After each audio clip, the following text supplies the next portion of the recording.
Buongiorno from the Waco Cooking School, or Bella Notte, depending on what time you're joining us. We're really super happy to have you here.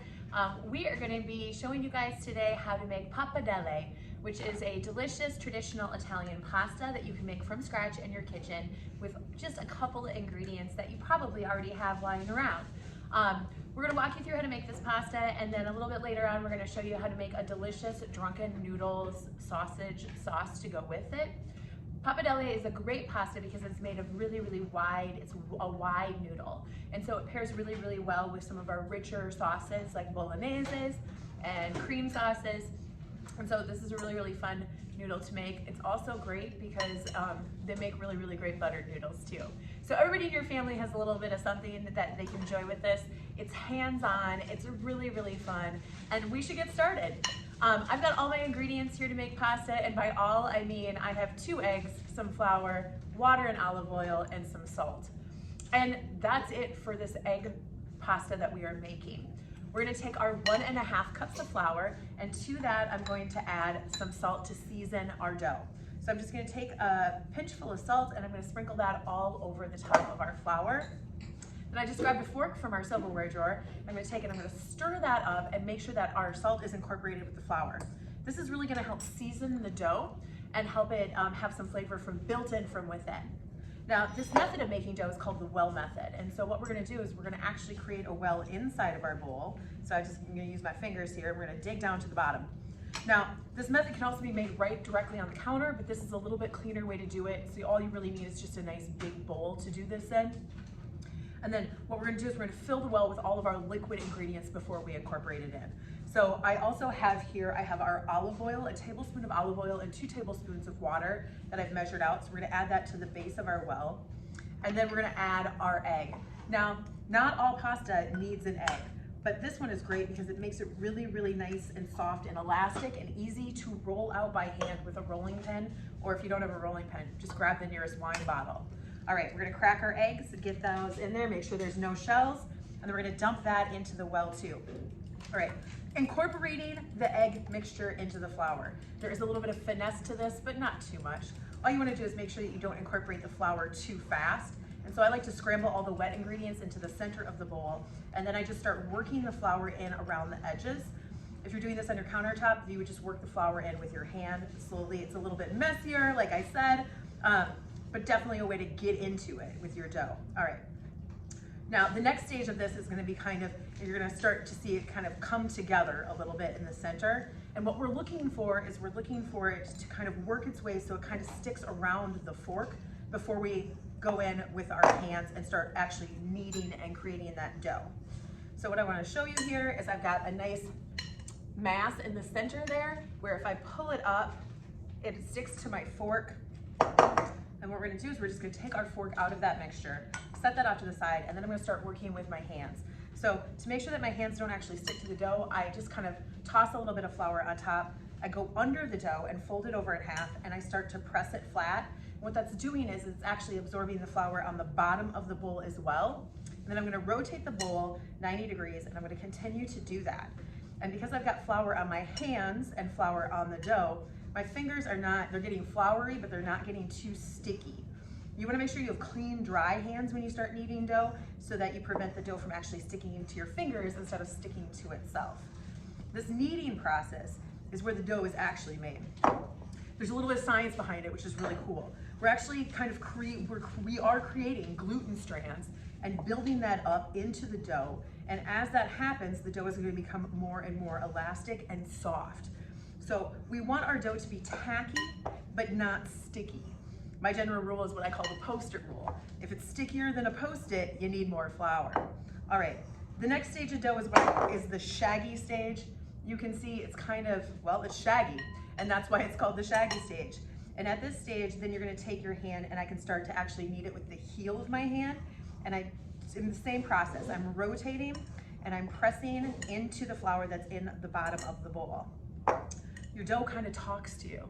It's gonna tell you when it's ready to be moved onto the counter because it's not going to absorb any more flour that's in there. So I said we have 1.5 cups of flour that's in this bowl. You may not get all of the flour incorporated in, and that's okay. When it's really, really humid out, you actually might need to add a little bit more flour because it's February and we're making this for Valentine's Day. It's a little bit drier and colder outside. And so we're gonna leave a little bit of that flour in the bowl. I would say there's probably about 3 tablespoons still left in there. Okay, at this point, I'm gonna move it to my countertop. I've got my flour handy in case it starts to get sticky. And what we're gonna do now is we're gonna knead the dough on the counter. And so I'm just gonna take, it's that same process. We're folding it into itself and I'm rotating it as I go. As you can see, I'm kind of rocking into the dough. I'm not pounding into the dough. Your dough will have a tendency that if you are a little bit too rough with it, the dough will actually get really, really firm quite quickly. And if that happens, all you need to do is just let it rest a little bit. So those gluten strands that you're connecting and you're making so the dough is elastic, tighten up the more you need it. And so if it gets too tight and it feels more like a stressed bouncy ball, then you're gonna take and you are going to want to let that rest just like a minute or two before you continue to knead it. Anytime that you let your dough rest, you're just gonna take and loosely cover it with some plastic wrap on your counter, or what I do at home is I just take a small bowl and I stick it over the top of it, just right over the top. And that's when the dough is going to rest. Okay, as we're kneading and the dough is coming together, what we're looking for as far as feel is kind of like a firm memory foam pillow or foam.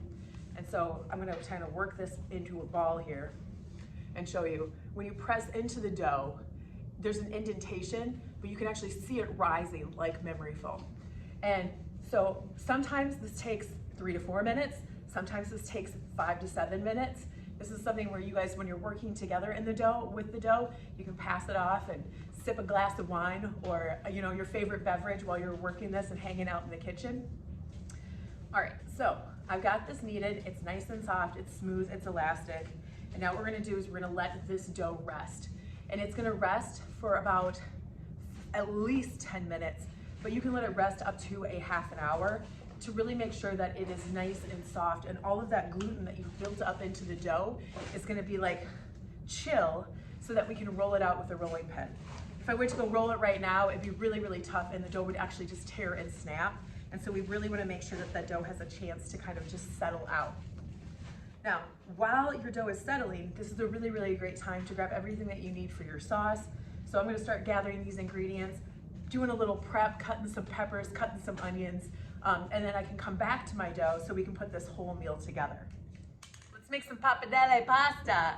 All right, you guys, I've got our pasta dough that has been rested underneath my little dome here for a good probably 20-25 minutes. In that time, I've started our sauce to go with the pasta. So that is hanging out here ready to go. On the other burner, which you do not see, we're gonna start some water and get that nice and hot so that by the time our pasta is dry, the water is gonna be hot enough ready to boil.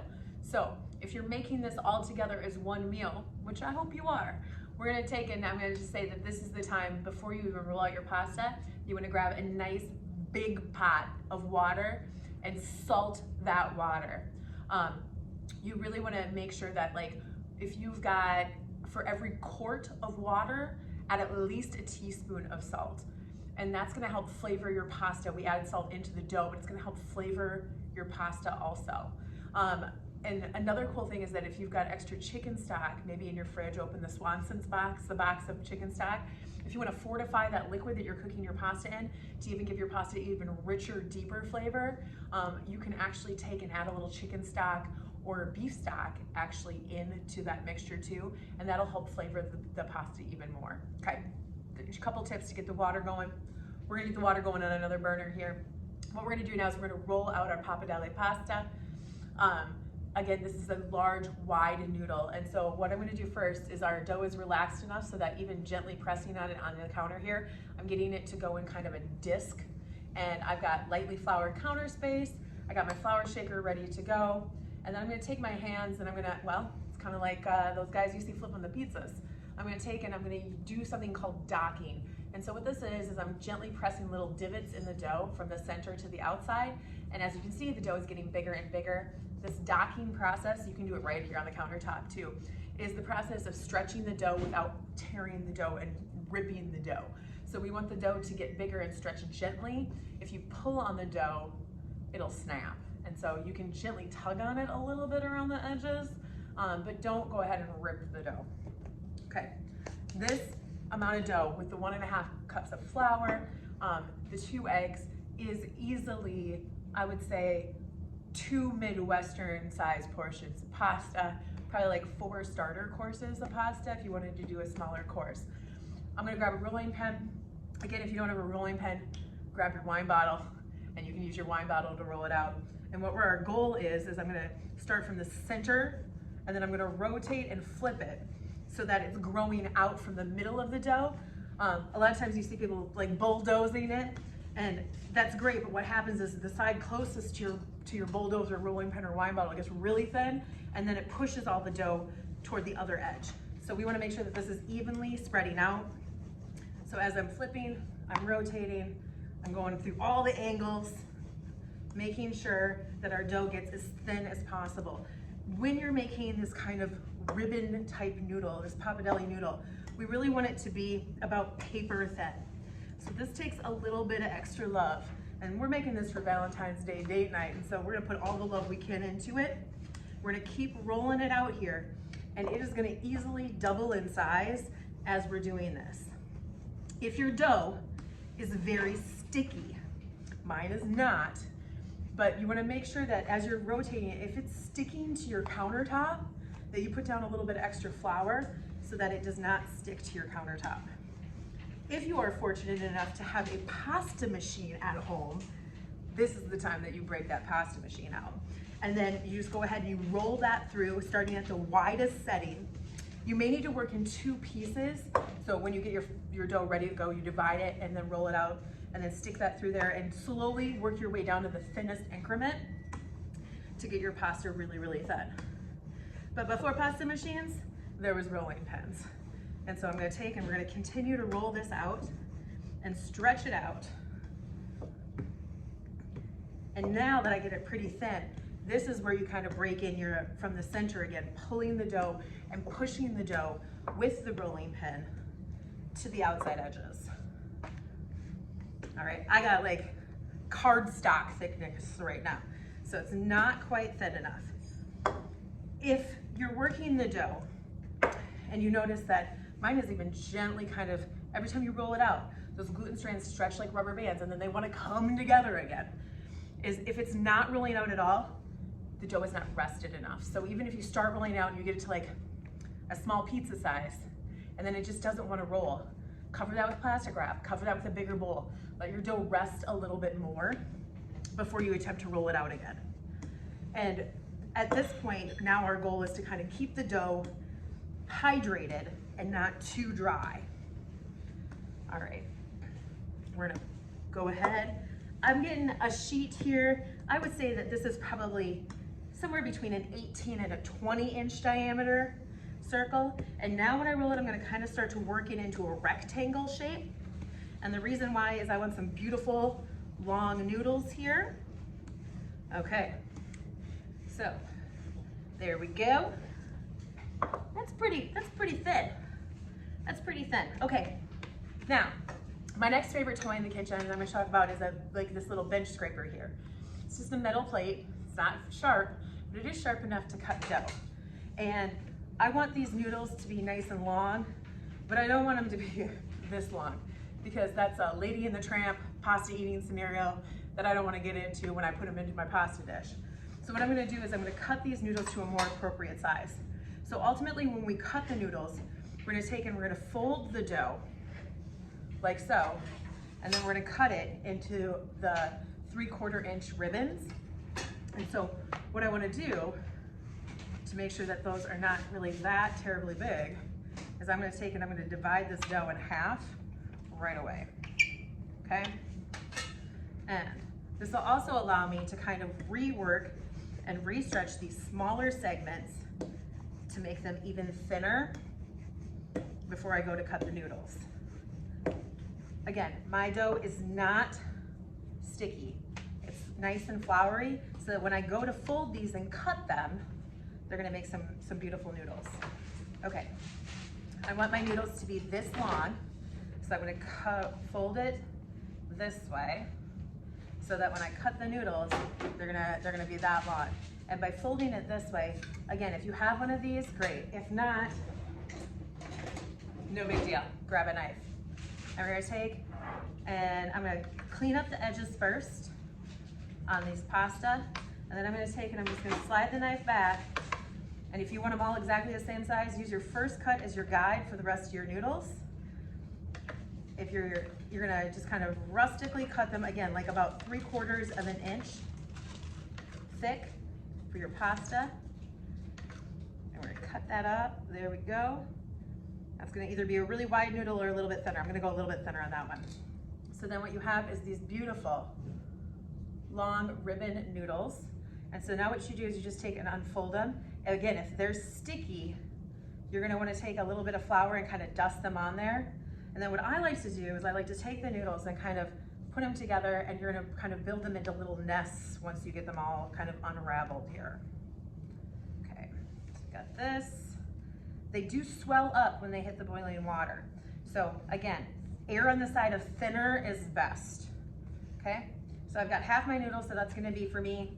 Half my noodles is gonna be for somebody else. I'm gonna just take those noodles and I'm gonna loosely kind of make sure that they're not sticky, and kind of just put them into a nice little bundle so that they're ready to drop into the pasta water. And I just got them on a floured baking sheet, not to bake, but just to kind of have a floured surface to put it on so they don't get sticky.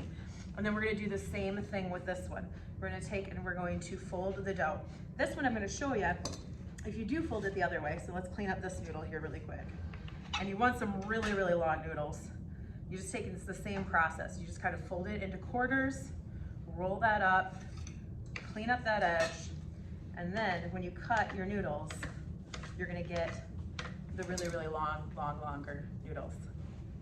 So either way you wanna do it, you gotta make sure that they're unfolded. You gotta make sure that they're lightly dusted with flour for right now, because if not, and you just pile them up together and they're sticky, then what'll happen is you're gonna end up with one giant noodle. So we take these, there's another bundle of noodles, they're ready to go. Clean up this extra stuff here, get that out of the way. Our sauce has been simmering the whole time we've been doing this, so those flavors are coming together. And so what I'm gonna do is we're gonna get our water ready to go. Your water should already kind of be hot, percolating. I'm gonna crank that up to boiling. I'm gonna show you how to cook the pasta, and then we are going to take and we are going to assemble this dish. And then it's time to